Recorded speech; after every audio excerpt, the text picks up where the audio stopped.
मोक्षमार्गस्य नेतारं भेत्तारं कर्मभूभृतां ज्ञातारं विश्वतत्त्वानां वन्दे तद्गुणलब्धये वन्दे तद्गुणलब्धये। आचार्य उमास्वामी विरचित तत्वार्थ सूत्र मोक्षशास्त्र आपण बघतोय। तर त्याच्यामध्ये पहिल्या अध्यायाचा जो सार आहे, तर त्या सारमध्ये आपण काय बघितलं की एका वाक्याचा 5 प्रकाराने कसं त्या वाक्याला आपण बघायचं किंवा 5 पद्धतीने त्याचा अर्थ कसा समजून घ्यायचा, तर हा विषय आपण बघितला। त्याच्यामध्ये एक वाक्य आलं होतं, काय आलं होतं की मी परमात्मा आहे।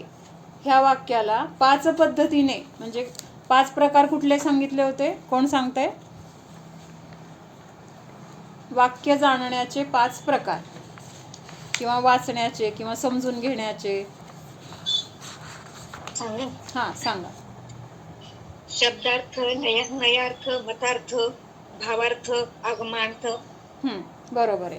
शब्दार्थ, नयार्थ, मतार्थ, आगमार्थ आणि भावार्थ। तर शब्दार्थ म्हणजे काय, त्या शब्दाचा शब्दशः अर्थ। त्याच्यानंतर नयार्थ म्हणजे ते वाक्य किंवा तो शब्द कुठल्या अपेक्षेने तिथं घेतलेला आहे। मतार्थ म्हणजे त्यातनं आपल्याला काय ग्रहण करायचे किंवा त्याचं मत येणार आहे पुढं। आगमार्थ म्हणजे आगमामध्ये कुठल्या दृष्टीने बघायचे आणि आपल्याला त्याच्यातून कुठला अर्थ ग्रहण करायचा आहे, तर तो भावार्थ। कारण आगमामध्ये सांगण्याची पद्धत ती आगमार्थ म्हटलं जातं आणि त्याच्यातून आपल्याला जे ग्रहण करायचे तर त्याला अध्यात्म किंवा भावार्थ असं दोन्ही प्रकाराने म्हणू शकतो। तर हे आपण वाक्य जे बघितलं होतं की मी परमात्मा आहे। आता ह्याचा शब्दशः अर्थ आपण बघितला काल। काय बघितला होता? शब्दशः अर्थ काय सांगितलं होतं, म्हणजे थोडक्यात त्याची व्याख्येमध्ये काय सांगितलं होतं परमात्माच्या, की जे कर्मरूपी कलंकाने रहित आहेत किंवा नित्य निरंजन आणि शुद्ध स्वरूपाला जे प्राप्त झालेले आहेत, अशा त्या म्हणजे अशा त्या जीवाला किंवा अशा त्या भगवंतांना त्यांना काय म्हटलेलं आहे, परमात्मा असं म्हटलेलं आहे आणि त्या परमात्म्याला माझा नमस्कार असो असं सांगितलंय। मग आता त्याच्यानंतर आपण बघितला नयार्थ। नयार्थ म्हणजे हे वाक्य कुठल्या नयाच्या अपेक्षेने म्हटलेलं आहे। आता नय कशाला म्हटलेलं आहे? नय शब्दाचा अर्थ काय? वस्तू आहे किंवा आपल्याला अंशाला जाणत असताना तो नय, त्याला नय म्हटलेलं आहे। आणि ह्या नयाचे जे प्रकार आहेत त्या प्रकारावरून ते वाक्य कुठल्या नयाचा विषय आहे हे आपल्याला ह्याच्यामधून नयार्थमधून लक्षात येतं। मग आता ह्याच्यामध्ये आपण काल एक वाक्य वाचलं होतं की पूर्ण शुद्धता प्रकट हुई वह सद्भूत व्यवहार नय का विषय है। मग आता हे सद्भूत, असद्भूत किंवा व्यवहार नय काय आहे हे आपण थोडक्यात बघूया। व्यवहार नय कशाला म्हटलेला आहे? नय कशाला म्हटलेला आहे, तर वस्तूच्या अंशाला जो ग्रहण करतो किंवा जाणतो त्याला नय म्हटलेला आहे। मग आता व्यवहार नय काय आहे, तर व्यवहार नय म्हणजे काय, जो खरा नाही। पहिल्यांदा हे लक्षात घ्यायचे, जो काही आपण व्यवहार करतो किंवा जे काही आपण रोजच्या संसारामध्ये क्रिया जाणतोय करतोय वगैरे, हे सगळं काय आहे, तर उपचार आहे। काय आहे? उपचार म्हणजे काय, जे खरं नसतं। उपचार कशाला म्हटलंय, की जे जसं आहे तसं नसताना सुद्धा त्याला तसं म्हटलं जातं। काय म्हटलं जातं, की हे घर माझं आहे असं म्हटलं जातं। पण खरं बघायला गेलं तर ते घर आपलं आहे का? नाही आहे। एक आता व्यवहार चालण्यासाठी किंवा आपण त्या घरात राहतोय, आपल्या नावावर आहे, तोपर्यंत आपल्या मालकीचं म्हटलं जाईल ह्या अपेक्षेने तिथं काय म्हटलं जातं, की हे घर माझं आहे। पण प्रत्यक्षात आपण जेव्हा जन्मलो तेव्हा हे घर घेऊन आलोय का? नाही घेऊन आलो। किंवा आपण जेव्हा मरणार आहे तेव्हा हे घर किंवा ह्या आपल्या ज्या गोष्टींना आपण आपलं म्हणतोय तर त्या गोष्टी आपल्यासोबत येणार आहेत का? येणार नाहीत। तरी सुद्धा आपण त्याला आपलं म्हणतोय, तर हे काय आहे, व्यवहार आहे किंवा हा काय आहे, उपचार म्हटला जातो। इथंपर्यंत लक्षात येतंय? जे आपलं नाही, आपलं नसताना सुद्धा त्याला ज्या अपेक्षेने आपण आपलं म्हणतोय तर त्या अपेक्षेला काय म्हटलेलं आहे, तिथं व्यवहार नय असं म्हटलेलं आहे। मग ह्याचं उदाहरण म्हणून आपण मध्ये बघितलं होतं की तुपाचा डबा। तुपाचा डबा खरंच तुपापासून बनलेला आहे का? डबा कशापासून बनलेला आहे? स्टील ह्या धातूपासून तो डबा बनलेला आहे। पण आपण त्याला तुपाचा डबा का म्हणतो? का म्हणलं त्याला तुपाचा डबा?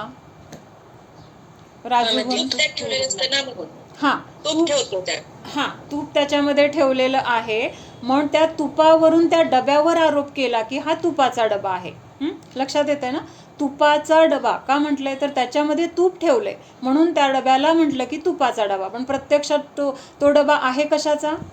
प्रत्यक्षात तो डबा तर स्टीलचा आहे किंवा धातूचा आहे. पण असं असताना सुद्धा आपण त्याला वेगवेगळ्या अपेक्षेने बघतो. कधी त्याच्यात साखर ठेवली असेल तर तो म्हणतो साखरेचा डबा, किंवा कधी काय म्हणतो हा माझ्या माहेरचा डबा. आता डबा माहेरचा आहे का स्टीलचा आहे? डबा मूळतः स्टीलचा म्हणणं हा काय आहे तर निश्चय आहे. पण त्याला बाहेरच्या अपेक्षेने आपण जे जे काही नावं देतो किंवा ज्या ज्या अपेक्षेने त्याला बघतो तर तो सगळा काय आहे? उपचार आहे किंवा व्यवहार आहे. तसं नसताना सुद्धा तसं म्हटलं जातं, तर त्यालाच काय म्हटलेलं आहे? व्यवहार नय असं म्हटलेलं आहे. मग परवा आम्ही गजपंतला गेलो ना, तिथं शिबिरमध्ये एक उदाहरण ते सांगत होते, किंवा सुमत प्रकाशजींनी पण बऱ्याच वेळा दिलेलं आहे, आधी ऐकलेलं आहे. पण आत्ता परवा त्यांनी सांगितल्यावर परत ते लक्षात आलं की आपण म्हणतो बेसनचा लाडू. मूळतः लाडू कशापासून बनलाय? बेसनच्या पिठापासून लाडू बनलाय. तर बेसनचा लाडू म्हटलं की तो जसं आहे तसं बोलतोय ना आपण, त्याच्यामध्ये काही चूक नाही आहे. त्यामुळे त्याला काय म्हटलेलं आहे? निश्चय नाही. काय म्हटलेलं आहे? जे जसं आहे तसं म्हणणं. तर हे काय आहे? निश्चय किंवा खरं, त्याच्यामध्ये काही खोटेपणा नाही आहे. पण त्या लाडूला काय म्हटलं? हा सवळ्यातला लाडू, किंवा हा माहेरचा लाडू, किंवा हा एखाद्या मुलासाठी आपण लाडू काढून ठेवलाय आणि तो मुलगा बाहेर गेलाय आणि दुसरं कुणीतरी म्हटलं की तो लाडू मला दे, आपण काय म्हणतो? हा लाडू त्या मुलाचा आहे. मग आता त्या मुलापासून तो लाडू बनलाय का? नाही बनला. किंवा माहेरून आलाय म्हणजे त्या माहेरच्या कुठल्या शब्दापासून तो लाडू बनलाय का? बनताना तर तो लाडू कशापासून बनलाय? बेसनच्या पिठापासूनच बनलेला आहे. तरी पण हा व्यवहार चालताना आपण काय म्हणतोय? त्यावेळेस तिथं जी अपेक्षा असेल ना त्या अपेक्षेने तिथं तो बोलला जातो. किंवा काय म्हणतो? साजूक तुपातला लाडू, हा साजूक तुपाचा लाडू आहे. मग फक्त तुपाचा लाडू आहे का? लाडू तुपापासून नाही बनणार, त्याच्यामध्ये मूळ काय पाहिजे तर बेसनचं पीठ, किंवा जे काही आपल्याला दुसरा कुठला बनवायचं असेल तर ते मुख्य आहे. आणि ते बनवताना तिथं आपण त्या तुपाचा आधार घेतलाय. कुठल्या तुपाचा? तर साजूक तुपाचा. म्हणून त्याच्यावर आरोप काय केला की हा साजूक तुपातला लाडू, किंवा हा विकतचा लाडू, हा घरचा लाडू, हा माझा लाडू, हा त्याचा लाडू. प्रत्यक्षात लाडू बेसनचा असताना सुद्धा त्याच्यावर आपण किती पद्धतीने किती अपेक्षेने काय काय म्हटलं. तर हे सगळं म्हणणं कसं आहे तर व्यवहार चालण्यासाठी आहे, उपचाराने आहे. प्रत्यक्षात तर तो लाडू एकाच प्रकारचा आहे. इतक्या सगळ्या प्रकारचा लाडू आहे का? लाडू तर फक्त एकाच प्रकारचा आहे. कशाचा? बेसनचा. पण ज्या वेळेस तिथं जे अपेक्षा असेल त्या अपेक्षेच्या वरून स्टीलच्या डब्यातला लाडू, किंवा काय आहे ताटातला लाडू, म्हणजे असं तिथं वेगवेगळ्या अपेक्षेने तिथं बोललं जातं. तर ह्याला काय म्हटलेलं आहे? व्यवहार असं म्हटलेलं आहे. तर हे जे आत्ता आपण इथं सद्भूत वगैरे हा जो इथं शब्द आलेले आहेत, सद्भूत, व्यवहार नाही वगैरे, तर त्याचं थोडंसं आपण काय करूया की अगदी थोडक्यामध्ये बघूया. आता व्यवहार नाही कशाला म्हटलं हे तर कळलं. निश्चय म्हणजे काय? जसं आहे तसं कथन करणं, किंवा जसं आहे तसं समजून घेणं, त्याच्यामध्ये बिलकुल मिलावट चालणार नाही. तर त्याला म्हटलं की निश्चय. आणि ज्या वेळेस तिथं काय आहे? बाहेरच्या कुठल्या तरी अपेक्षेच्या द्वारे किंवा बाहेरच्या कुठल्या तरी संयोगाच्या द्वारे त्या गोष्टीला त्या संदर्भाच्या अपेक्षेने तिथं म्हटलं जाईल तर तो सगळा काय झाला? व्यवहार म्हटला जातो. मग हा व्यवहार नाही जो आहे ना तर तो कसा आहे? फक्त म्हणजे व्यवहार चालण्यासाठी किंवा रोजचं आपलं जे काही जीवन जगताना बोलणं, चालणं, वागणं ह्याच्यासाठी तो आहे, तो खरा नाही. हे मात्र आपल्याला लक्षात यायला पाहिजे. म्हणजे जरी आपण त्या गोष्टी बोलतोय, तसं सांगतोय, पण तसं करत असताना सुद्धा अंतरंगामध्ये हे माहीत असतं आपल्याला की हा बेसनचा लाडू आहे, हा स्टीलच्या डब्यातला नाही, किंवा हा मुलाचा नाही, हा माहेरचा नाही, हा साजूक तुपातला. म्हणजे असं असलं तरी मुख्यतः तिथं काय आहे? बेसनचा लाडू ही निश्चयाची मुख्यता आहे. मग हा जो व्यवहार आहे तर त्याला दुसरं नाव काय आहे? उपचार म्हटलेलं आहे, किंवा त्याला दुसरं अजून पर्यायार्थिक नयाने म्हटलेलं आहे. पर्यायाकडे बघून तिथं ते वाक्य किंवा ते वचन आपल्याकडून निघालेलं असतं किंवा बोललं जातं, सांगितलं जातं. आता ह्या व्यवहार न्यायाचे थोडे आपण प्रकार बघूया. लाडू कशाचा आहे? बेसनचा आहे. तर बेसन पासून बनलेला आहे हे सत्य कसं आहे? तर हे वास्तविक सत्य हे आहे. पण आपण त्या बेसनच्या लाडूला कधी काय म्हणतोय की हा माझा लाडू, किंवा स्टीलच्या डब्यातला लाडू, किंवा आमच्या घरचा लाडू, तुमच्या घरचा लाडू, लग्नातला लाडू, किंवा विकतचा लाडू. आता विकत पण मिळतात बेसनचे लाडू. मग विकतचा लाडू, आयता लाडू, असं त्याला आपण जे काही नाव देतो ना, तर हे सगळं काय आहे? तर त्यावेळेस तिथं ती अपेक्षा आहे. बाहेरून विकत आणलाय म्हणून त्याला विकतचा म्हटलंय, किंवा मला खायला दिलाय म्हणून मी त्याला माझा लाडू म्हणणार, किंवा स्टीलच्या डब्यात ठेवलाय म्हणून तिथं ती स्टीलच्या डब्यातला लाडू म्हटला जाईल. म्हणजे तिथं संयोगामध्ये जे आहे, स्टीलच्या डबा संयोगात आहे म्हणून स्टीलच्या डब्यातला लाडू असा आरोप केला, किंवा मला खायला दिलाय म्हणून माझ्या संदर्भात आहे म्हणून तिथं माझा लाडू असा तिथं उपचार केला. पण प्रत्यक्षात लाडू माझा आहे का? स्टीलच्या डब्यात म्हटलं तर स्टीलपासून बनलेला लाडू आहे का? नाही. तर तो लाडू बेसनचा आहे असं जेव्हा म्हटलं जाईल तेव्हा तो निश्चय नाही झाला. आणि बेसन सोडून त्याला आपण बाकीच्या ज्या ज्या अपेक्षेने बघतोय, ज्या ज्या अपेक्षेने आपण त्याला कथन करतोय, तर तो सगळा काय आहे? व्यवहार आहे. मग हे खरं आहे का? आज मी माझा लाडू म्हणते आणि थोड्या वेळाने तेवढ्यात कोणीतरी माझ्या जवळचं कोणीतरी आलं आणि मी म्हटलं खा लाडू हा तू. मग आता लाडू तो माझा राहिला का? नाही राहिला. म्हणजे असा व्यवहार काय आहे? तर असत्यार्थ आहे, किंवा खोटा आहे, किंवा त्याला काय म्हटलेलं आहे? उपचार आहे असं म्हटलेलं आहे. काय आहे सद्भूत शब्दाचा अर्थ? की ज्याची सत्ता आहे. सत म्हणजे अस्तित्व, भूत म्हणजे असणे. मग ज्या पदार्थाचं अस्तित्व आहे अशाला काय म्हटलेलं आहे? किंवा अशा वस्तूला जे दाखवून देतं तर तो कुठला आहे? सद्भूत व्यवहार नय. प्रत्येक वेळेस घेताना आपण इकडून इकडं जायचंय. सद्भूत व्यवहार नय हा विषय कशाचा हा प्रकार आहे? व्यवहार नयाचा प्रकार आहे. कुठला प्रकार? सद्भूत. मग सद्भूत व्यवहार नय असं म्हटलं जाईल. आता हे पुस्तक इथलं. त्याच्यानंतर पुढचं आहे दुसरा प्रकार असद्भूत. काय आहे? असद्भूत. आता असद्भूतचा अर्थ काय होणार तुम्ही सांगा? सद्भूत शब्द तर त्याच्यामध्ये आहेच, फक्त आता त्याला काय जोडलं गेलंय? मागं अ जोडलं गेलंय. म्हणजे ह्याचा अर्थ काय होणार? जे खरं नाही ते अस्तित्व नाही. बरोबर, ज्याचं अस्तित्व नाही. अ म्हणजे नाही, सत म्हणजे अस्तित्व, आणि भूत म्हणजे असणे. ज्याचं अस्तित्व नाही त्याला काय म्हटलेलं आहे? असद्भूत. म्हणजेच असद्भूत म्हणजे काय झालं? मग खोटं. जे नाही त्याला पण काय म्हटलं जातं? असद्भूत असं म्हटलेलं आहे. मग किंवा असत्यार्थ ह्याला म्हटलेलं आहे सत्यार्थ, कारण हे खरं आहे. मग जे खरं आहे त्याला सत्यार्थ, आणि जे खरं नाही त्याला असत्यार्थ असं म्हटलेलं आहे. इथंपर्यंत क्लिअर झालं सगळ्यांना? व्यवहार नाही म्हणजे काय? जे उपचाराने कथन केलं जातं किंवा जे भेद करून सांगितलं जातं तर तो व्यवहार नय आहे. पण ह्या व्यवहार नयाचे पुढे जाऊन दोन प्रकार झाले. एक सद्भूत व्यवहार नय आणि दुसरा काय म्हणणार? असद्भूत व्यवहार नय. मग आता सद्भूत व्यवहार नय कशाला म्हटलं? की ज्याचं अस्तित्व आहे त्या वस्तूला जो दाखवतो. काय सांगितलं? ज्याचं अस्तित्व आहे त्या वस्तूचं जे कथन करतो किंवा दाखवतो तर तो काय आहे? सद्भूत व्यवहार नाही. आणि जी वस्तू नाहीये किंवा तसं त्या वस्तूचं अस्तित्व तसं नाहीये तसं इथं सांगितलं जाणं त्याला काय म्हटलेलं आहे? असद्भूत व्यवहार नाही. इथंपर्यंत कळलं? म्हणजे काय? खरं. आणि असद्भूत म्हणजे काय? खोटं. मग त्याची बरीच नावं आहेत. सत्यार्थ म्हणाल किंवा असत्यार्थ म्हणेल, किंवा अजून काय म्हणणार ह्याला? सद्भूतला द्रव्यार्थिक म्हणतील. द्रव्याला दाखवतं इथं, म्हणजे ज्याचं अस्तित्व आहे अशा द्रव्याला दाखवून देतो म्हणून हा द्रव्यार्थिक. आणि असद्भूत म्हणजे इथं काय आहे? पर्यायाला दाखवतो म्हणून पर्यायार्थिक. एवढं आपल्याला खोलवर नाही जायचं. आपल्याला एवढं लक्षात आलं की सद्भूत आणि असद्भूत काय आहे. कुणाला नसेल कळलं तर विचार. काय करणार आहे? ह्या सद्भूत व्यवहार नयाचे परत दोन प्रकार आहेत. काय आहे? पहिला आहे उपचरित. त्याच्यामध्ये परत अजून काय सांगितलंय? उपचरित आणि अनुपचरित.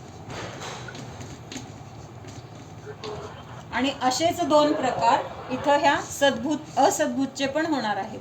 उपचरित, आता पूर्ण लिहित नाही मी, समजून घ्या. अनुपचरित इथं एक ठिकाणी लिहिलंय. इथं दिसतंय का तुम्हाला? नाही दिसत आहे खालचं? दिसतंय. दिसतंय. जरा वरती. ठीक आहे. हां, तर आता काय झालंय, इथं आपण सद्भूतचे 2 प्रकार केले, उपचरित आणि अनुपचरित. त्याच्यानंतर असद्भूतचे पण 2 प्रकार, उपचरित आणि अनुपचरित. म्हणजे नावं तर सेम आहेत, पण आता वाचताना कसं वाचणार? कश्मीरा सांग तू कसं वाचणार? हे खालून वर जायचं आहे आपल्याला. कसं वाचणार वाचताना? उपचरित, सद्भूत, व्यवहार नाही. कळतंय का? कारण हे सगळे व्यवहार नयाचे आपण असे भेद भेद भेद करत गेलोय. मग आता इथं शेवटचा इथला भेद कुठला आहे? उपचरित. नुसतं उपचरित म्हटलं तर सद्भूत असद्भूत पण होईल. म्हणून इथं म्हणताना काय म्हणायचं? उपचरित, सद्भूत, व्यवहार नाही, किंवा अनुपचरित, सद्भूत, व्यवहार नाही. आता इकडचे 2 वाचून दाखवा तुम्ही असद्भूतचे. उपचरित, असद्भूत, व्यवहार नाही. बरोबर. हां, अनुपचरित, असद्भूत, व्यवहार. बरोबर. हां, आता हे एवढं तर झालं. आता आपल्याला हे उपचरित काय आहे आणि अनुपचरित काय आहे हे आपल्याला बघायचं. तर पहिल्यांदा आपण इकडं असद्भूतचं बघूया. तर असद्भूतचे 2 भेद काय आहेत की उपचरित आणि अनुपचरित.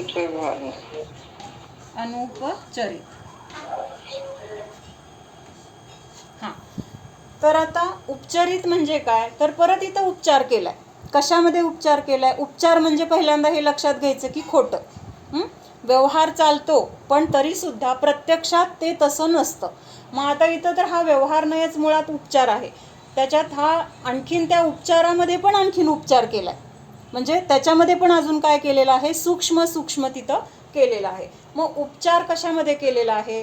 तर जे खरं नाही मुळातच त्याच्यामध्ये परत आणखीन उपचार केलेला आहे. मग असद्भूत म्हणजे काय? आता ह्याचं आपण थोडंसं डिटेलमध्ये बघूया. असद्भूत म्हणजे हे तर बघितलं आपण की ज्याचं अस्तित्व नाही. जसं नाही तसं सांगतोय, अस्तित्व नाही असं नाही आहे, पण तो पदार्थ तसं नसताना सुद्धा तसं कथन केलं जातं व्यवहार चालण्यासाठी. म्हणून त्याला काय म्हटलेलं आहे? हे खोटा नाही म्हटलेलं आहे. मग आता इथं काय खोटं आहे? तर इथं व्यवहार नाही काय करतो की नसलेला, 2 द्रव्यांमध्ये नसलेला संबंध जो दाखवतो. काय म्हटलं कळतंय का? 2 द्रव्यांमध्ये नसलेला संबंध जो दाखवतो. हां, कळतंय का? 2 द्रव्यामध्ये म्हणजे मुळात 2 द्रव्य कशी असतात? स्वतंत्र आहेत, भिन्न आहेत. एका द्रव्याचा दुसऱ्या द्रव्याशी कर्ता कर्म संबंध नाही. म्हणजे काय? एक द्रव्य दुसऱ्या द्रव्याचं काही परिणमन करू शकत नाही, किंवा मी परद्रव्याचा कर्ता होऊ शकत नाही, परद्रव्य माझ्या द्रव्याचा कर्ता होऊ शकत नाही. म्हणजेच तिथं काय आहे? 2 द्रव्यामध्ये कसला संबंध आहे का? कर्ता कर्म संबंध आहे का? नाही आहे. मग असं असताना सुद्धा हा असद्भूत व्यवहार नाही काय करतो? उपचरित असद्भूत व्यवहार नाही कायच करतो की 2 द्रव्यामध्ये नसलेला संबंध दाखवतो. म्हणजे संबंध नाही आहे, प्रत्यक्षात काय संबंध नाही आहे? तर ते एकमेकाचं काही करू शकत नाहीत, ह्या अपेक्षेने संबंध नाही आहे, तरी पण व्यवहार चालण्यासाठी तसा संबंध आहे असं तिथं सांगितलं जातं किंवा मानलं जातं. तर त्याला म्हटलेलं आहे उपचरित असद्भूत व्यवहार नाही. आता 2 द्रव्य म्हणजे काय घ्यायचं? एक घेतला जीवद्रव्य. काय आहे? एक जीव. आणि त्या जीवानी त्याच्या संयोगामध्ये जे जे त्याला सोडून आहे ना, म्हणजे त्याच्या शरीराला सोडून बाकीचं जे सुट्ट जो काही परिग्रह असेल त्याला, त्या परिग्रहाशी जोडलेला जो संबंध आहे, तर तो संबंध कसा आहे?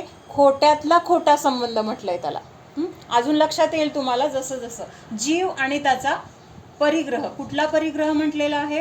की जो सुट्टा आहे. म्हणजे उदाहरणार्थ घर आहे, मुलं बाळं आहेत, किंवा आपले दागिने, आपले कपडे, आपले भांडे, आपले पैसे, हे सगळे आपल्यापासून सुट्टे आहेत. म्हणजे आपल्याला शरीर जसं आपल्याला जोडलं गेलेलं आहे, किंवा एका ठिकाणी शरीर आणि जीव आहे, तसं ह्या बाकीच्या वस्तू एकत्र नाही आहेत. एकत्र म्हणजे संयोगात आहेत, पण अशा एक क्षेत्रावगाह संबंधाने जोडलेल्या नाहीत. एक क्षेत्रावगाह संबंध म्हणजे काय?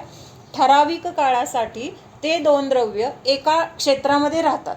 मग तसं हे घर आपल्या क्षेत्रामध्ये, आपल्या जीवाच्या किंवा ह्या शरीराच्या क्षेत्रामध्ये असं जोडलं गेलंय का की ते आपल्यापासून वेगळं होऊ शकत नाही? तर असं नाही. आपण बाहेर जातो, आपल्यासोबत घर येतं का? आपण गावाला जातो, आपण मंदिरात जातो, आपल्या घरामध्ये असलेल्या ज्या काही वस्तू आहेत त्या आपल्याला हां, एक वेळ त्या आपण नेऊ शकतो, पण ह्या शरीराशी अशा जोडलेल्या आहेत का की त्या वेगळ्याच करू शकत नाही आपण?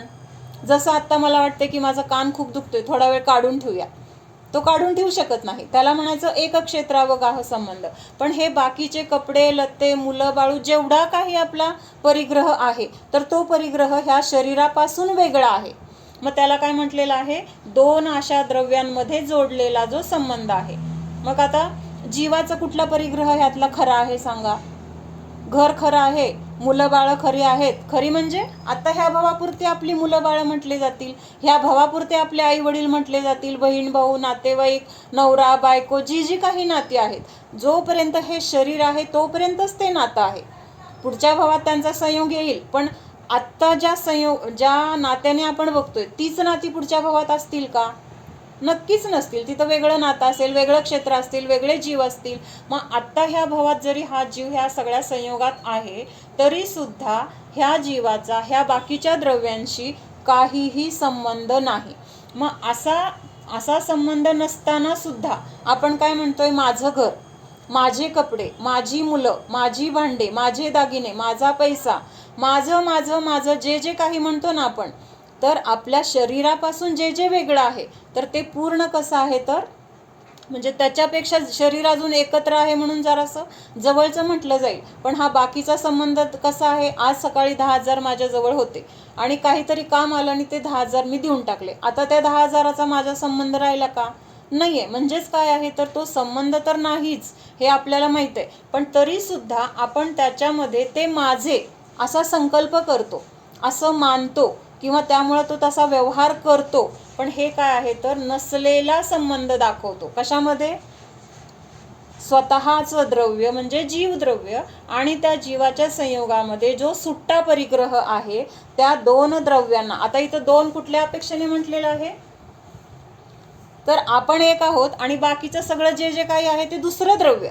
मग त्या दोनमध्ये अनेक आहेत. आपल्या घरामध्ये कितीतरी आता जे जे काही परिग्रह आहे ते अनेक आहेत, तसा विषय नाही घ्यायचा इथं. फक्त आता इथं दोन द्रव्य कुठलं? एक जीवद्रव्य आणि एक पुद्गल द्रव्य ह्या अपेक्षेने. मग ह्या दोन द्रव्यांमध्ये हा जो संबंध माझेपणाचा आहे तो संबंध खरा आहे का? आता आपण धर्माच्या दृष्टीने बघतोय, तो संबंध खरा आहे का? नाही आहे. किंवा आपण येताना काही आणलंय का? आत्ता जे आहे इथं ते नंतर संयोग होत गेले सगळे.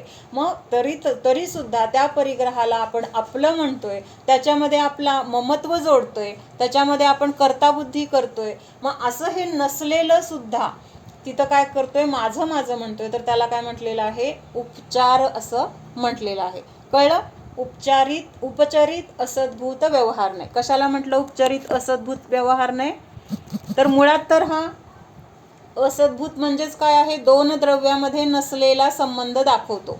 मग हा झाला इथंच खोटा झालाय. आपण ह्याला मग अशी खोटं नाव पण दिलं होतं की ह्याला खोटा नाही पण म्हणतात. मग त्या खोट्यामध्ये आणखीन खोटेपणा काय केला की जे माझ्यापासून सुट्ट आहे त्याला सुद्धा मी काय म्हणतोय? किंवा माझ्यापासून वेगळंच आहे त्या द्रव्याला माझेपणाचा संकल्प करणं, त्याच्यामध्ये माझेपणा स्थापन करणं, ह्याला काय म्हटलेलं आहे?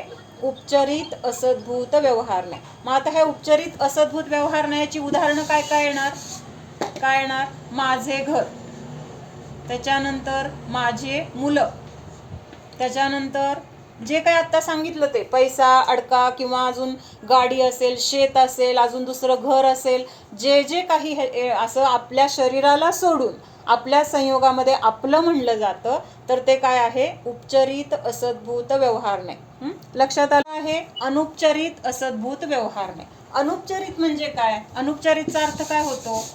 जिथं एका अपेक्षेने, म्हणजे इथं खोट्यातलं खोटं म्हणलं होतं की नाही, तर तसं खोटं तर आहे, पण त्या खोट्यामध्ये काही अंशाने ह्याच्यासारखं खोटेपणा नाही आहे.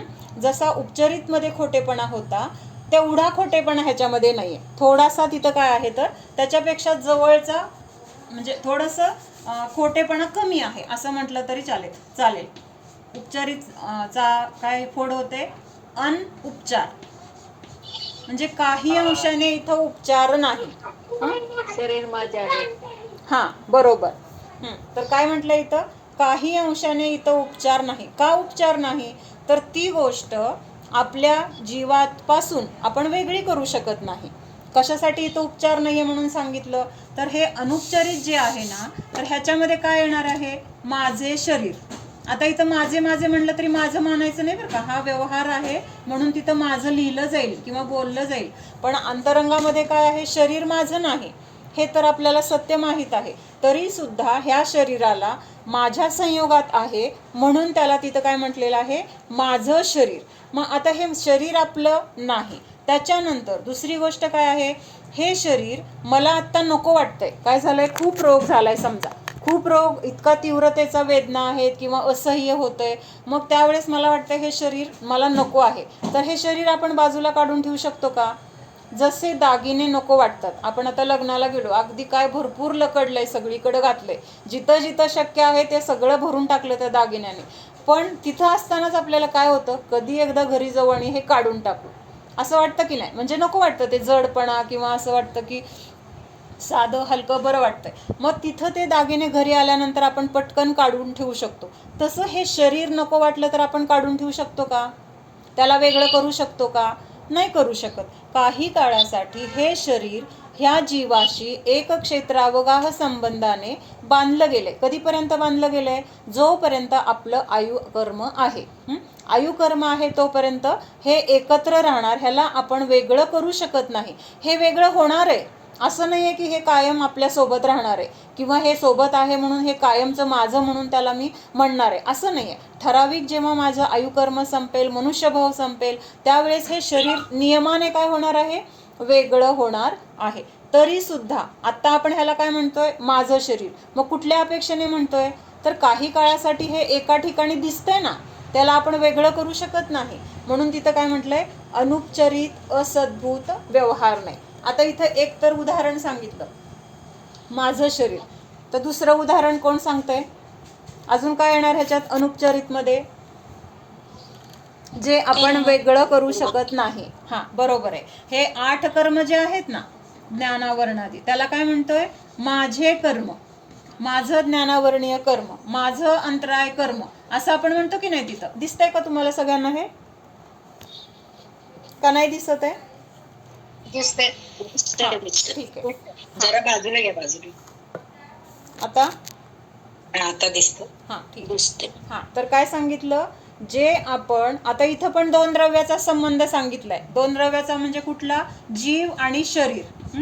जीव आणि शरीर हे 2 द्रव्य वेगळे आहेत. ह्या 2 द्रव्यांचा एकमेकाशी काहीही संबंध नाही, म्हणून तो नसलेला संबंध इथं ज्या नयाच्या द्वारे दाखवून दिला गेला, तर त्याला काय म्हटलंय, अनुपचरित असद्भूत व्यवहार नाही. मग आता इथं उपचरितमध्ये काय केलं होतं, खोट्यातला खोटं म्हटलं होतं. का म्हणलं होतं, तर त्या वस्तूंना आपण आपल्यापासून वेगळं करू शकतोय. पैसे वेगळे होत आहेत, मुलं वेगळे होत आहेत, घर वेगळं होत आहे, दागिने वेगळे होत आहेत, ह्या अपेक्षेने त्याला खोट्यातलं खोटं असं म्हटलेलं आहे. पण इथं अनुपचरितमध्ये काय होतंय, हे शरीर किंवा हे 8 कर्म, मला आता हे कर्म खूप त्रास देते, अंतराय कर्म, त्या अंतराय कर्माला काढून कुठंतरी फेकून देऊया. आपण असं करू शकतो का? नाही करू शकत. जोपर्यंत आपण बांधलेलं कर्म आपल्याला फळ देत नाही तोपर्यंत आपण, म्हणजे आपण तेव्हा पण वेगळं करतच नाहीये, तेव्हा सुद्धा ते त्याचं काय होतंय, निर्जरा होऊन निघून जाते. मग जोपर्यंत त्याचा उदय किंवा त्याचं फळ आपल्याला मिळत नाही तोपर्यंत आपण त्याला वेगळं करू शकत नाही. ह्या अपेक्षेने त्याला काय म्हटलेलं आहे, माझं कर्म, माझ्या जीवाच्या प्रदेशांमध्ये ते राहते. जसं ह्या शरीराला वेगळं करता येत नाही, तसं ह्या 8 कर्मांना सुद्धा वेगळं करता येत नाही. म्हणून ह्याला काय म्हटलेलं आहे, अनुपचरित असद्भूत व्यवहार नाही. मी कसं विचारू, किंवा माझं काय विचारताना चुकलं असेल तर, किंवा त्याचं काहीतरी वेगळा अर्थ निघेल का, म्हणजे असं काय होतंय, तर विचारलं जात नाही. आणि न विचारल्यामुळं काय होतंय की बाकीचे पण विचारत नाही आहेत किंवा विचारायची काही गरज नाही असं वाटतं. आणि जर विचारलं तुम्ही, तर विचारल्यानंतर काय होणार आहे, तुमच्या मनात आलेली शंका, त्याचं म्हणजे निरसन, सगळ्यांनाच त्याचा फायदा होणार आहे. म्हणजे ती शंका काय आली त्याचा विचार होईल, त्या शंकेचं निरसन म्हणजे त्याचं उत्तर काय आहे हे पण लक्षात येतं. आणि उलट काय होतं, तर ज्ञानामध्ये भर पडते. म्हणून शंका विचारायला पाहिजेत. नाही समजलं परत विचारा, काय फरक पडतोय, आपण सगळे अल्पज्ञच आहोत. आपण काय एखाद्याचं थोडंसं उघाड जास्त आहे, एखाद्याचं कमी आहे, मग माझा कमी आहे, मग मी विचारलं तर माझी कमी दिसेल, असा पण विचार करायची गरज नाही आहे. अरिहंत अवस्था जोपर्यंत प्रकट होत नाही ना तोपर्यंत आपण सगळे अल्पज्ञ आहोत. अल्पज्ञ म्हणजे अल्पज्ञानाचे धारक आहोत. जेव्हा 13वं गुणस्थान येणार आहे तेव्हाच तिथं खरं ज्ञान किंवा तिथं सगळं परिपूर्ण ज्ञान आहे. तोपर्यंतच्या जीवांना म्हणजे 12व्या गुणस्थानात असणाऱ्या सुद्धा जीवांना काय म्हटलेलं आहे? अल्पज्ञ म्हटलंय. मग तिथं तर कोण आहे 12व्या गुणस्थानामध्ये? सगळे मुनीच आहेत. तेच तरी सुद्धा त्यांना अल्पज्ञ म्हणले. मग आपण तर कोण आहोत? एक त्या मानाने अगदी क्षुल्लक जीव आहोत. मग आपल्याला शंका विचारायला काय हरकत आहे? आपलं ज्ञान तर क्लिअर होतं, आपल्यामुळं दुसऱ्यांचं पण ज्ञान क्लिअर होतं. ठीक आहे. आता असद्भूत म्हणजे काय? असद्भूत शब्द कळाला. अ म्हणजे नाही, सत म्हणजे काय? अस्तित्व, आणि भूत म्हणजे असणे, म्हणजे ज्याचं अस्तित्व नाही. हे खोडते मी काय. आता अ म्हणजे नाही, सत म्हणजे अस्तित्व, भूत म्हणजे असणे. मग काय आहे? अस्तित्व नाही कशाचं? म्हणजे जो पदार्थ आहे पण त्याचं अस्तित्व कसं नाही आहे? तर त्या रूपाने नाही. असद्भूत म्हणजे काय? अस्तित्व त्या रूपाने नाही, म्हणजेच खोटा नाही. खोटा नाही का म्हटलेलं आहे? नसलेला संबंध दाखवतो. काय सांगितलं? दोन द्रव्यामध्ये नसलेला संबंध, दोन द्रव्य आणि त्याच्यामध्ये नसलेला संबंध. नसलेला म्हणजे जे असूच शकत नाही अशा नसलेल्या गोष्टींना आहे म्हणून स्वीकारणं किंवा आहे म्हणून तिथं कल्पना करणं किंवा तसं बोलणं. तर त्यामुळे तिथं काय म्हटलेलं आहे? दोन द्रव्यामध्ये नसलेल्या संबंधाला जो दाखवून देतो. मग आता दोन द्रव्य कुठली घेतली? मुख्यतेने तर आपला जीव आहे, कारण आपल्या जीवाशी सगळं काही आपलं प्रयोजन आहे. मग ह्या जीवाशी आपण ज्या ज्या गोष्टींनी बाहेरून जोडलं गेलोय ना तर ते सगळे परद्रव्य आहेत. त्या परद्रव्याचा ह्या जीवद्रव्याशी काही संबंध नाहीये. ह्या परद्रव्याचा ह्या जीवाशी काही संबंध नाहीये. तरी सुद्धा ह्या दोन द्रव्यांना एकत्रितपणे घेऊन माझं माझं असं तिथं बोललं जातं किंवा तसा व्यवहार केला जातो. पण हा संबंध आहे का? पहिल्यांदा आपल्याला हे क्लिअर करायचे. ह्या दोन द्रव्यांमध्ये संबंध आहे का? आपल्याला तर हे जर समजलं ना की हे परद्रव्यामध्ये माझं काही अस्तित्व नाही किंवा परद्रव्याशी माझा काही संबंध नाही, एवढं जरी समजलं ना की तिथं सम्यक दर्शन झालं. कसं समजलं? ज्ञान झालं. ज्ञान आता आपल्याला होतच आहे की, पण तशी श्रद्धा तसा विश्वास आपल्या मनामध्ये इतका ठामपणे झाला की हे जीवाचं अस्तित्व सोडून माझ्या संयोगामध्ये जे जे काही आहे तर ते सगळं काय आहे? परद्रव्य आहे. त्या परद्रव्याशी माझा किंचित मात्र, काय म्हटलंय? हा थोडा संबंध आहे, थोडा नाही आहे असं नाही, किंचित मात्र देखील संबंध नाही. तर अशा संबंधाला जो नय दाखवतो, नसलेल्या संबंधाला जो नय दाखवतो, दाखवून देतो. काय म्हणून दाखवतो? एकत्र म्हणून दाखवतो किंवा एकरूप म्हणून दाखवतो.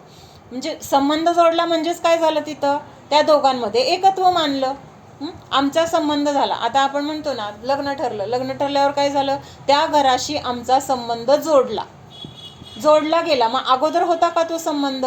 आता कुठं जोडला? काय आपण एकमेकाच्या घराला दोऱ्या बांधल्या का? एकमेकाच्या घरामध्ये जाऊन राहतोय, एकमेकाचं घरातलं इकडं तिकडं करतोय? काय नाही आहे. फक्त आपल्या कल्पनेमध्ये आपण मानलं की आता त्या घराशी आमचा संबंध जुडला गेला. तर हे काय आहे? नव्हता, पण आता व्यवहारामुळे तसं मानलं जाते. आणि पुन्हा काही दिवसांनी लग्न झालं, 2-4 वर्षांनी काय झालं? परत घटस्फोट झाला. आता राहिला का तो संबंध?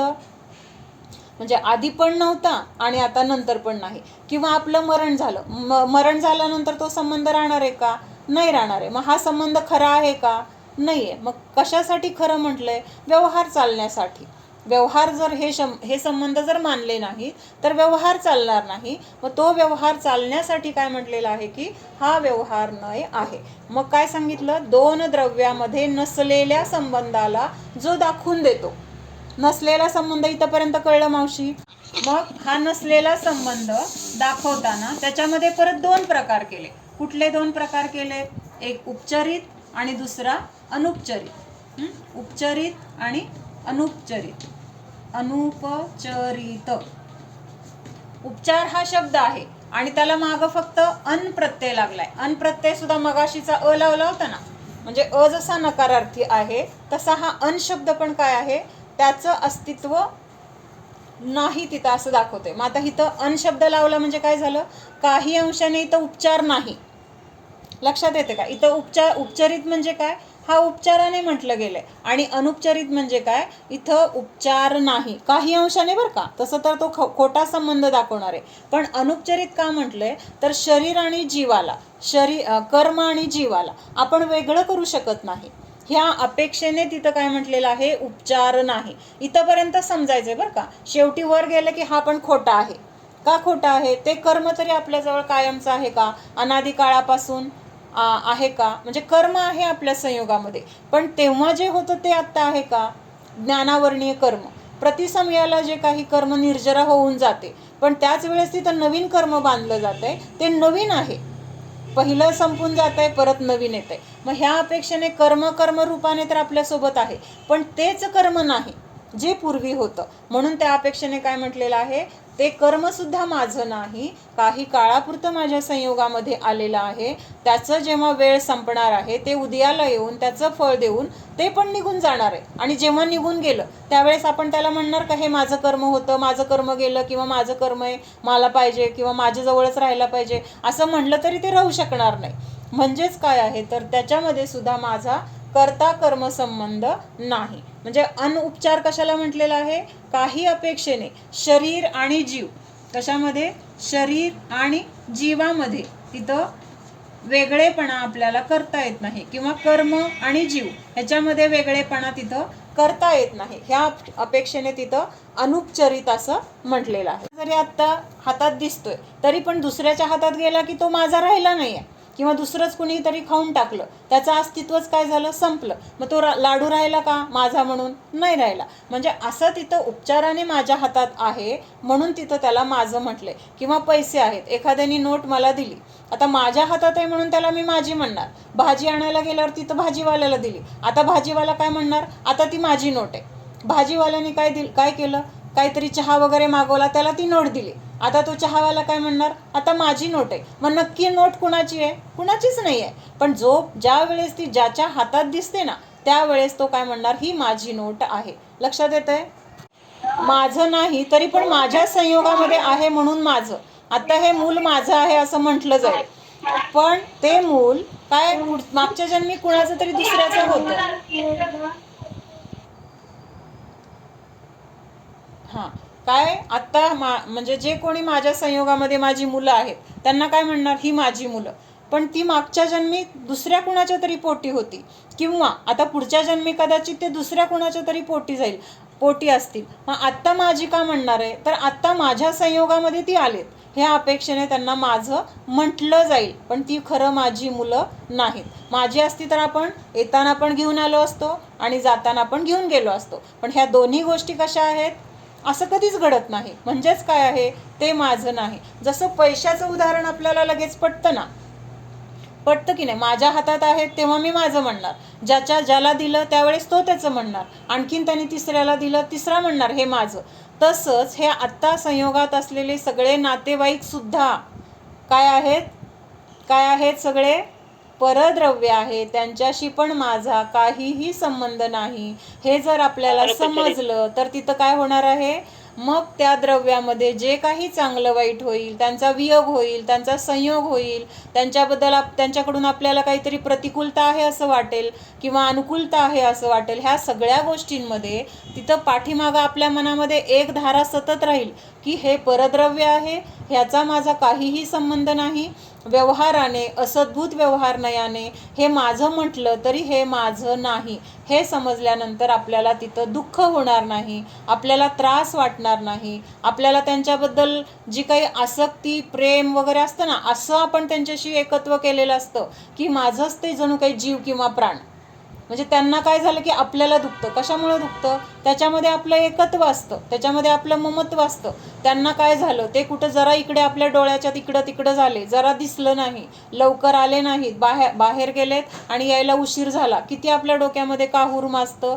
काय ॲक्सिडेंट झाला असेल का, त्यांच्यावर काय अडचण आली असेल का.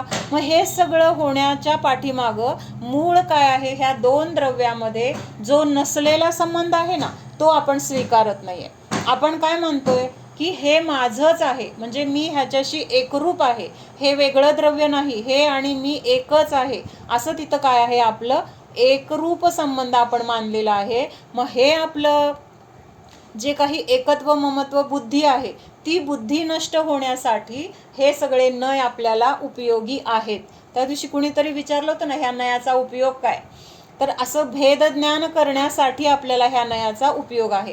मग हे समजल्यानंतर कळतं की नाही, अरे हे घर तर माझं नाही आहे, मग ह्या घरासाठी आपण किती आकुलता करतो, किंवा ह्या घराला आपण जरा काय झालं की आपल्याला दुःख होतं, जरा काय ह्याच्यामध्ये कमी जास्त झालं की आपल्याला वाटतं की हे नाही आहे, ते नाही आहे. म्हणजे ही आकुलता करणं योग्य आहे का, हे आपल्या मनाला आपण प्रश्न विचारतो. आणि त्या घराबद्दल असलेलं आपलं ममत्व, त्याच्यामध्ये जोडलेलं आपलं एकत्व, हे सगळं काय होतं तिथं, कर्ता बुद्धी किंवा त्याची भोक्ता बुद्धी, हे सगळं काय होतं, आपोआप तिथं नष्ट व्हायला सुरुवात होते.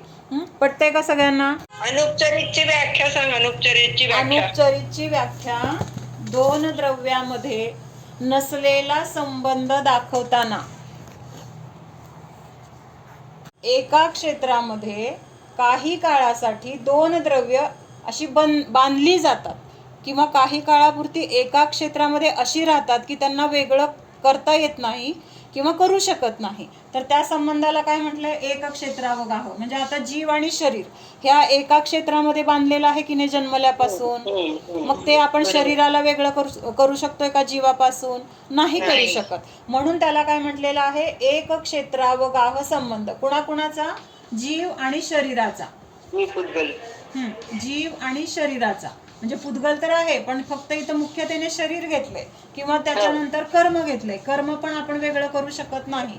जसं हे दागिने वेगळे करता येतात, जसं हे कपडे वेगळे करता येतात, बदलू शकतो आपण, तसं शरीर बदलू शकत नाही, किंवा कर्म पण आपल्या मनाने आपण बदलू शकत नाही. म्हणून ह्या दोघांचा काय आहे, एक क्षेत्रावगाह संबंध आहे. तर अशा संबंधा, काय सांगितलं, वाचा तुम्ही.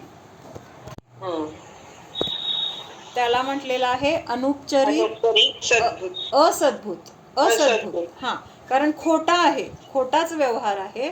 आणि त्या खोट्यामध्ये पण काही काळासाठी ते शरीर एका ठिकाणी असल्यामुळं त्याला आपण माझं माझं म्हणणार आहे, किंवा ते तसं म्हटलं जाणार आहे, तो व्यवहार त्याशिवाय चालणार नाही. म्हणून तिथं खोटं असून सुद्धा एक ठिकाणी दिसतंय, वेगळं करू शकत नाही, ह्या अपेक्षेने तिथं अनुपचरित असद्भूत व्यवहार नाही असं म्हटलेलं आहे. मग हे शरीर बांधलं गेले आपल्याशी, म्हणून तिथं असलेलं तर म्हणायचंच नाही, पण एक क्षेत्रावगाह ह्याच्यामध्ये राहत आहेत, एका क्षेत्रामध्ये राहत आहेत, म्हणून काही काळापुरतं त्यांना वेगळं करता येत नाही. म्हणून तिथं अनुपचरित असद्भूत व्यवहार नाही असं म्हटलेलं आहे. डोक्यात येतं की आम्हा जे रोज सांगतात त्यातले पॉईंट्स तिथं लिहिलेले असतात, तर ते तुम्हाला वाचून दाखवावे असे मला भाव होतात. म्हणजे रोजच ते असं वाटत होतं, पण विसरून जाते मी, म्हणून आज पहिल्यांदा सांगितलं, वाचून दाखवते. तर आज काय घेतलं माताजींनी, काय घेतलं, एक असं उदाहरण दिलंय त्यांनी. एक राजा असतो, आणि तो राजा काय करतो की त्याला स्वतःच्या कर्तृत्वाचा खूप अभिमान आहे, आणि त्या अभिमानापोटी तो असे वेगळे वेगळे प्रकार करून मी किती श्रेष्ठ आहे असं दाखवत असतो. मग तो जेवायला बसताना काय करत असतो, अशी मांजरं, आणि त्या मांजरांच्या डोक्यावर त्याने असे दिवे, म्हणजे आता पणती म्हणा वगैरे असं काहीतरी ठेवलेलं असतं. आणि ती मांजरं पण आपली त्यांना आधी सगळं खाऊ पिऊ घातलं असेल काय माहीत नाही, पण राजाचं जेवण होईपर्यंत तिथं अशी बसून असतात शांत. आणि मग राजाला काय वाटत असतं, किती माझ्या आज्ञेत आहेत, कसं माझं सगळं अधीन होऊन ऐकतायत, किंवा तिथं माझ्या मनाप्रमाणे सगळं कसं मी करू शकतो. आणि मग तो मंत्र्याला एक दिवस सांगतो की बघ मी किती श्रेष्ठ आहे, ती मांजरं सुद्धा माझं सगळं ऐकतात, मी जेवेपर्यंत ती अजिबात हालत नाही.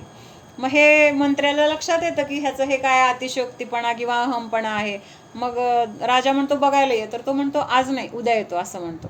मग ठीक आहे म्हणतो राजा. मग दुसऱ्या दिवशी काय करतो मंत्री, जिथं राजा जेवायला बसणार आहे तिथंच अगोदर असं भरपूर तुपाचं किंवा दुधाचं असं सगळे पदार्थ तिथं ठेवतो. आणि ती मांजरं, म्हणजे राजा जेवायला बसला की त्या मांजरांची नजर त्या तुपाच्या ते दुधाच्या भांड्यावर पडली की आता ते थांबतील का शांत, पटकन उडी मारून गेली सगळी मांजरं, त्याच्यावर तुटून पडली.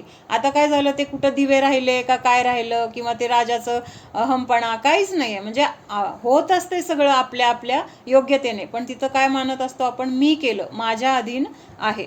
म्हणून तिथं ही गोष्ट त्यांनी सांगितली. प्रकाशासाठी मांजराच्या डोक्यावर दिवे ठेवले, त्या प्रकाशात राजा भोजन करून स्वतःला मोठं मानतो.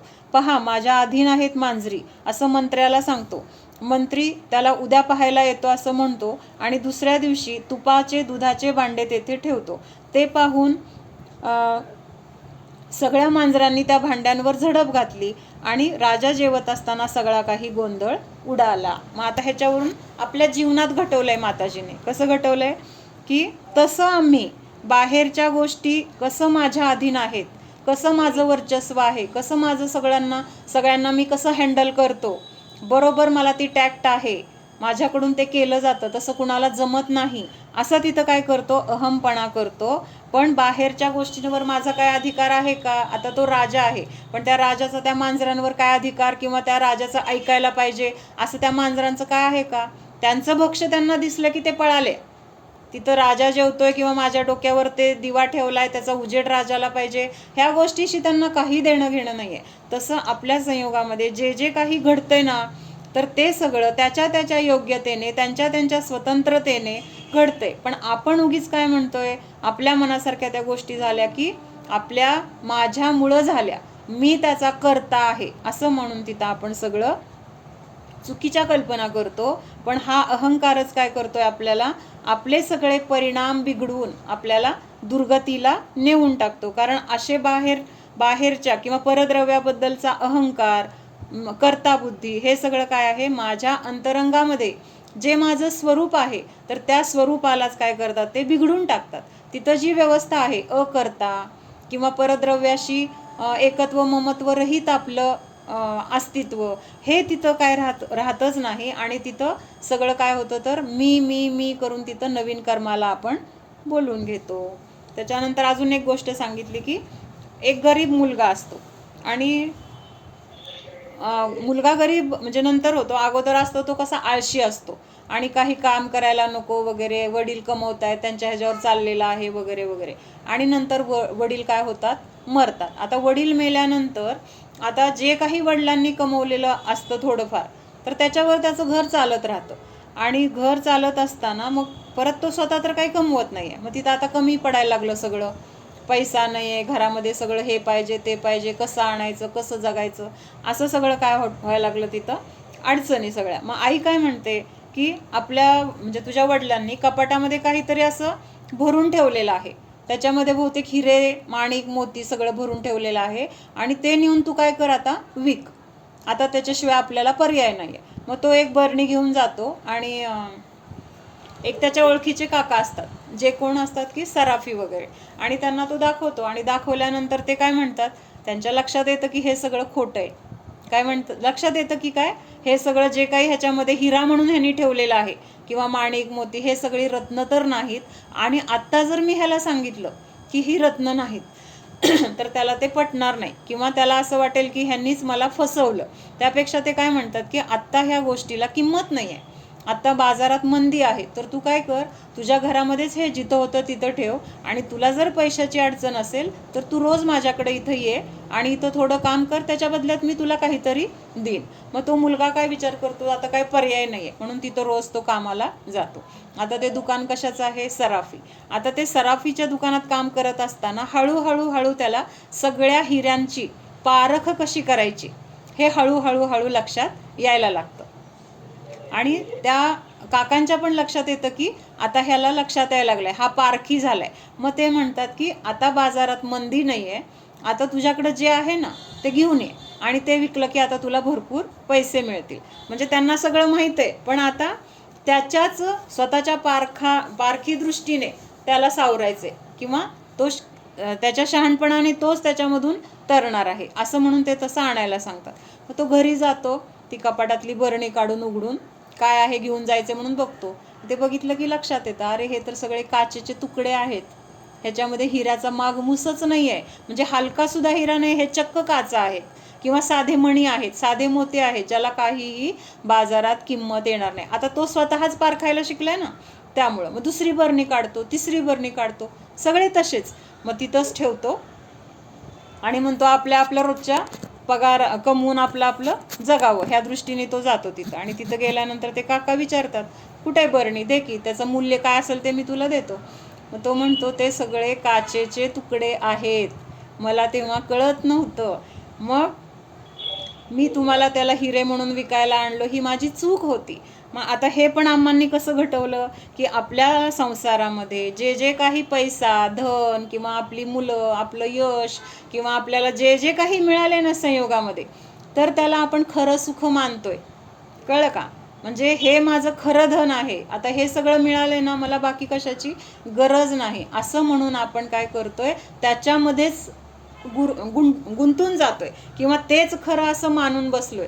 पण जेव्हा आपण हे सगळं सोडून जाणार आहे तेव्हा ह्याला आपलं मानून जे काही आपण कर्म बांधलेलं आहे, तर त्या कर्माचं फळ आपल्याला तिथं जाऊन चांगलं मिळणार आहे का? नाही आहे, कारण आपण खोट्याला खरं मानले. त्यामुळे त्या खोट्याला खरं मानून जे काही आपले परिणाम झालेत, बिघडलेत, कर्म बांधले गेले, त्याच्यामुळे आपल्याला पैसे, धन किंवा अनुकूलता काही नाही मिळणार आहे, त्याच्यामुळे आपल्याला दुःखच होणार आहे. मग हे जे आहे संसारातल्या गोष्टींना आपण आपलं मानतोय किंवा ते खरं सुख मानतोय, तर ते आपल्याला खरं नाही हे कधी कळणार आहे, जेव्हा आपण जिनवाणीच्या सानिध्यामध्ये राहणार आहे, स्वाध्याय करणार आहे, परत परत आपण त्या तत्वाला समजून घेण्यासाठी प्रयत्नशील राहणार आहे. मग हे सगळं आपल्या आत्म्याचं स्वरूप कळल्यानंतर, तत्वज्ञान कळल्यानंतर आपल्याला तिथं काय वाटणार आहे, आजपर्यंत ह्या घरदार, पैसा, अडका ह्याला मी माझं काय म्हणत होतो, हिरे, माणिक, मोती मानत होतो, पण हे सगळं काय आहे, काचा कवड्याप्रमाणे तुच्छ आहे. ह्या गोष्टींना काहीही किंमत नाही. खरं मूल्यवान असं द्रव्य कुठं आहे, तर माझं माझ्या आत्म्यामध्ये